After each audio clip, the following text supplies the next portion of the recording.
beloved Boss Mike Cervera.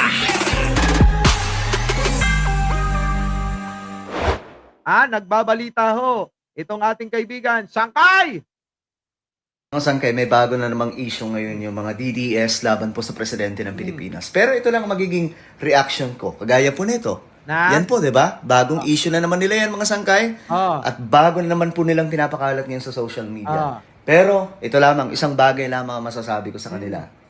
Kahit anong gawin nila, no? Kahit anong paninira nila, kahit anong fake news nila, gigising at gigising pa rin po sila Na. araw-araw na si Presidente PBBM pa rin po ang Pangulo ng Pilipinas. Tama! Di ba? Kahit anong gawin nyo raw, sabi ni Sangkay. Gigising at gigising kayo tuwing umaga, si Pangulong Bongbong Marcos pa rin ang presidente ng Pilipinas. Sabi ni Sangkay, inaasar kayo. Mga DDS na dilawan daw. Ano na? Sabi ni Sangkay, yung mga DDS na dilawan. Sino ba tinutukoy mo, Sangkay? Sila ano ba? Sila Libayan? Sila Libayan. Ano? Tuloy. Yan po ang realidad. Na ang ibig sabihin lamang, mga sangkay, araw-araw po silang gigising na may problema. Araw-araw kayong gigising daw nang may problema, sabi ni Sangkay. Di ba? Tuloy. Si PBBM pa rin po ang Pangulo ng ating bansa sa Correct. kanilang pagising. Correct. Kaya manigas kayo. Manigas daw kayo, sabi ni Sangkay. Ano na? Wala, nga.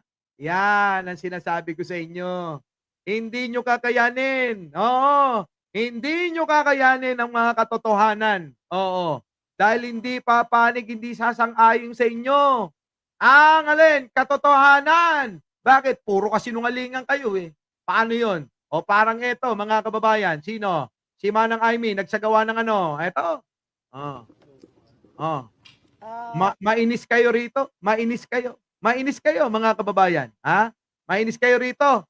Dito kay Manang Aimee nyo. Tuloy. Lumalawak ang plano na gibain yung mag-amang Duterte. Naku, mga kababayan, kita nyo, pinagtanggol na naman ang mga Duterte. Lumalawak daw ang plano na gibain ng mga Duterte. Manang Aimee, hindi mo ba naisip na talagang kulang na lang sakluban nila yung pagwarak, pagsira, pagwasak sa kapatid mo? Eto, engot talaga eh. Di po ba, mga kababayan? Oo nga, Charlie Whiskey sorry naman talagang kailangan nating tapusin to. Di ba? Kita niyo si Manang Aimee.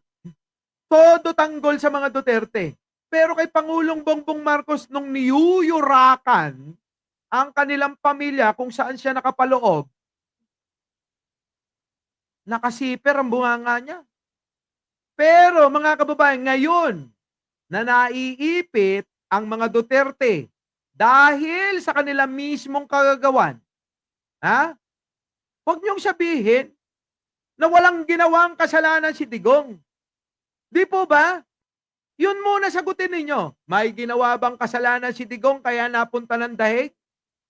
O wala? Pumatay ba ng napakaraming tao? Hindi. Di ba? Si Sara ba ay walang ninakaw? O bakit hindi patunayan? Ganun lang naman kasimple, mga kababayan eh. Di po ba? Etong si Manang Aimee, kita niyo yung muka? Mukhang naaagnas na. Tuloy. Lumalawak po dahil yung mga dates niya, parang pag tinignan mo, yung PI, naaalala ninyo yung pagbuwag ng ating saligang batas, pamamaraan Kinukunik-tanan niya na kung ano-ano yung mga nangyari, mga kababayan. ng suhol, ng AKA para pirmahan. Lahat naman yung sinasabi niya nasagot na. Kinukonekta niya na lang. Pero mga kababayan, eto pa, mga kababayan, bakit hindi mo imbestigahan yung pagkakamatay ng napakaraming mga Pilipino para maging balanse ka. Patawag mo rin si Sara kung totoo ba o hindi yung mga ninakaw niya. Ganun, para malaman ng taong bayan. Hanggat ikaw ay namimili lang, sige, sabihin na natin na hindi yan parte ng komite mo. Pwede mo naman hingin sa iba. Manawagan ka. Kung sino man ang may hawak na komite. Marinig lang yung boses mo ng sambayan ng Pilipino na, sa may hawak ng komite para maliwanagan tayo sa mga kasalanan ni Digong noong panahon ng war on drugs niya, ng EJK. Edi, pumunta kayo din eh. Kaso mga kababayan, alam nyo, nung pinatawag ni Reza, mga kababayan, naging abogado pa siya. Nino? Ni Digong, mga kababayan. Ni Digong. Kita nyo? Yan po eh. Kaya nga mga kababayan, hindi ho makakaligtas yan tulad ng mga ginawa nino. Etong si Aimee, Bongo, Bato, at saka sino? Si Robin Padilla. Hindi ho makakalusot ho yan sa mata ng netizen. Bakit ho? Halatang halata naman na senador lang ho sila ni Digong eh. Hindi naman po sila senador ng sambayan ng Pilipino. Ano po? Hindi po sila, senador ng sambayan ng Pilipino. Panoorin natin yung sinabi ni Anino. Anino, pasok. Naguulat si Anino. Pasok. Boto kay Robin at sa mga boboto pa sa mga kaalyado Panoorin nyo to, mga kababayan, ha? ni Robin. Pakinggan nyo to para malaman sa mga bumoto kay Robin at sa mga boboto pa sa mga kaalyado ni Robin. Pakinggan nyo to para malaman nyo na ang kanyang loyalty at ang kanyang pagiging senador ay para sa mga Duterte, hindi para sa atin na tayo ang nagbabayad ng kanilang mga sweldo. So binabayaran natin Anino, hindi lang si Robin. Idamay mo na si Bongo, si Bato, si Aimee, si Cayetano, at yung ibang nakikiramdam lang dyan. Hindi lang si Robin, ha? Tuloy, Anino.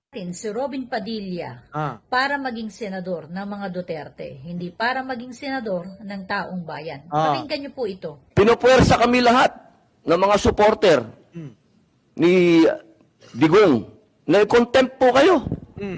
Pero hindi po namin ginagawa. Sapagkat walang order sa amin na ipakontempt kayo.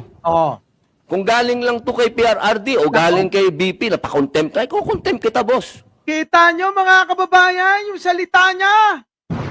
Kailangan daw, mga kababayan, manggagaling kay Digong at kay Sara. Kung gustong makontempt yung mga tao dyan na na mga inimbitahan nila para maging resource person nila. Kita nyo, kailangan ang signal manggagaling kay Sara daw at saka kay Digonyo. Grabe, di ba, mga kababayan? Tingnan ninyo. Pakinggan ninyo yung sinasabi.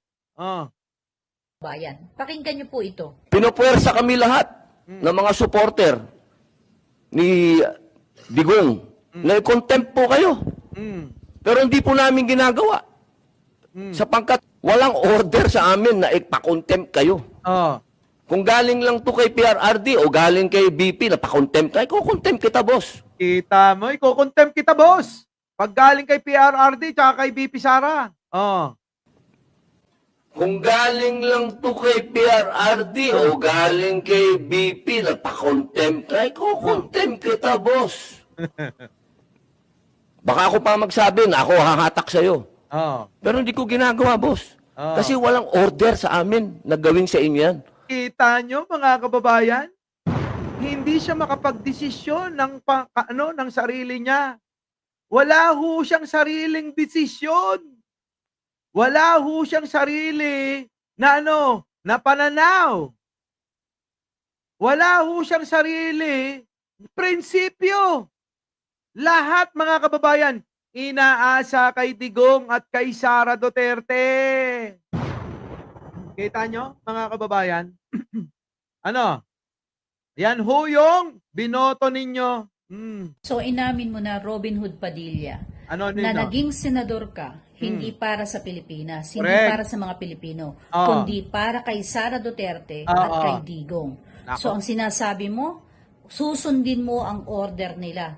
Kaya lang hindi ka inorderan, kaya hindi ka magpapakontempt. Oh. So ang boss mo talaga, hindi ang taong bayan. Correct. Hindi yung mga taong nagluklok sa'yo, kundi ang mga Duterte. Correct. Kita nyo. Buti pa to si ate. Buti pa to si Anino natin, mga kababayan, no? May tama, mga kababayan. Hindi ang boss ni Robin ay tayong mga mamayang Pilipino na nagluklok sa kanya. Ang boss ho ni Robin ay sino? Si Sara at si Duterte lang, si Digong na nakakulong. So ikaw ay senador ng mga Duterte, hindi ka senador ng taong bayan. Yon, tama ate. Tama yung sinabi mo. Napakaganda. Oh, di ba, mga kababayan? So ano po masasabi nyo? Okay na po, bahala. Bakit Boss Mike? Yung congressman, din po ba ng bayan ang mga congressman ng Uadcom? Hindi Ginagawa lang naman nila Samuel Milan yung kanilang trabaho at respeto natin. 'Di ba? Respeto natin. Yun naman yung nangyayari. Binibigyan naman ng kalayaan lahat kung yung mga yon, ang ginawa nila ay pinakulong lahat yon, di malamang baka sakali. Pero hindi naman binigyan ng kalayaan lahat yung mga bisita doon. Na makapagsalita ng kahit na sila maglaaw-laaw ba? Di ba, Lord Glenn? So, mga kababayan, inabot na po tayo ng mahabang-mahabang oras. Ano po?